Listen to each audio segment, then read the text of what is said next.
tushunganingiz uchun-da. Assalomu alaykum azizlar, yaxshimisiz, charchamayapsizlarmi? Yana bir zo'r rezultat. Bularniki endi vobshe bularniki. Bilasizlarmi? Birinchi marta kelganingizda qanaqa shikoyatlar bilan kelgandingiz? Qaysi biridan boshlaydi? Hammasidan boshlaydi. Birinchi marta kelganingizda qanaqa shikoyatlar bilan kelgandingiz? Ichi qochish bo'ldi. Aha. Ko'pida qorni og'rish, davleniya ko'tarib ketdi. 200 gacha davleniya chiqardi. 200 gacha chiqib ketdi. 200 gacha chiqardi. Yana faqat nevropatologda yurardik-a. Ha, faqat kardiolog umuman ko'rinmaganman-da. Kardiolog umuman ko'rinmaganmiz. Hop, yurakda og'riqlar, sanchiqlar, sanchiq bor edi. Tez urib ketishi. Tez urib ketishlar bor edi. Yurak tez urib ketishlar bor edi. Birinchi marta qaysi kuni kelgandingiz siz? 1-iyulda kelgansiz-a? Mana hozir qayta ko'rikka 7-avgustda kelyapmiz-a. Demak azizlar, e'tibor beringlar. Ich qotishi, uyqimiz ham yaxshi emas edi. Uyqu yaxshi emas edi. Uyqu yaxshi emas, qon bosimi 200 gacha ko'tarilishi, yurak tez urib ketishi, charchoqlik, bosh og'riqlar, ich qotishlar bor edi. Bir oydan keyingi rezultat. Hozir o'zlaridan eshitamiz. Endi nima o'zgardi? Yaxshi, anaqa vazn tashladim. Aha, bir oyda azizlar, mana shu e'tibor bilan eshitingizlar. Bir oyda qancha vazn tashlading? Bir oyda 10 kiloga yaqinda 8-9 kilo tashlab qo'ydim. 8-9 kilogramm vazn tashlagan. Mana, semirganman, bo'ldi, endi ozolmayman deydigan bahona. Bir oyda 8-9 kilogramm tashladik. Qanaqa qilib tashladik? Nimani qildik? Boringizga shukr, sizni tavsiyangiz bilan to'g'ri hayot nimasida? To'g'ri hayot tarziga tushdik.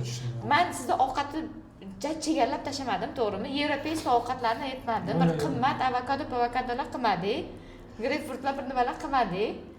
Faqat o'zimiz ovqat to'g'ri tartibda yedik-a. To'g'ri tartibda yetilib 5 kilometr qadam yurish, sport bilan shug'ullanishda kechki payt yurish. Shu nima? Suv ichish, dieta, kam suv ichish, 2,5-3 litr kuniga. Shirinlarni to'xtatganmiz. Shirinlarni umuman to'xtatib, nonni kamaytirish kerak edi. Shu juda zo'r qarashlar. Sizlarni borlig'ingizga shukr. Mana shunaqa bemorlar agar qiladigan bo'lsa, shunchaki kutish kerak deyman-da. Mana siz ham bu doktor tabiiy narsalar beradi deb kelganmidingiz? Ha, shu tabiiy tavsiyalar bilan keldim-da o'shani. Tabiiy tavsiyalar bilan. Lekin men faqat sizga tabiiy berdimmi yoki dori bilan berdimmi? O'zingiz ayting. Nechta dori ichdik mana? Nechta dori? 6 ta dori yozganman. 6 ta dori yozganman. Sababi bularda kelganlarida muammolari bor edi. O'sha muammolariga mos ravishda 6 ta dori yozganman. Bilasizlarmi, yana hamma mana qiziqadi-ku, qon tomirimni tozalayman, qon tomirimni tozalayman. Qon tomirini tozalagan odam. Mana. Birinchi marta kelganlarida bo'yin qon tomirlarini ko'rishganda 37% bo'lgan. Blyashka. 37% blyashka bo'lgan. Mana bir oydan keyin o'zlari qiziqib qayta tushganda, hattoki o'zingiz ham hayron qoldi dedingizmi? 30% ga tushgan. 30%. O'zingiz nima dedingiz? Qanaqa dori berdi deb so'radi. Dori ichmadim desa hayron bo'ldi.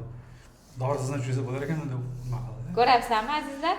Blyashka uchun dori berilmagan hech qanaqa. Faqatgina blyashkani yuzaga keltirayotgan, qon bosimini ko'tarayotgan sabablar lecheniya qilingan. Blyashka uchun hech narsa berilmagan, lekin mana natijasi. Ham vес tashaganlar. Qon bosimimiz endi qanaqa? 120-80 yuribmizmi? 120-80. 120-80 dan oxirgi 4-5 kun faqat bitta dorida yuribmiz endi. Ha, 4-5 kundan beri birigacha ichdim. 4-5 kundan beri faqat davleniya dorisi. Faqat davleniya dorisini ichyapmiz. Bittagina dori bilan. Xudo xolasa bundan ham chiqadilar. Hozir mana aytib o'tirdi bemorimiz. Endi siz meni bir umrlik bemorim bo'ldim dedingiz.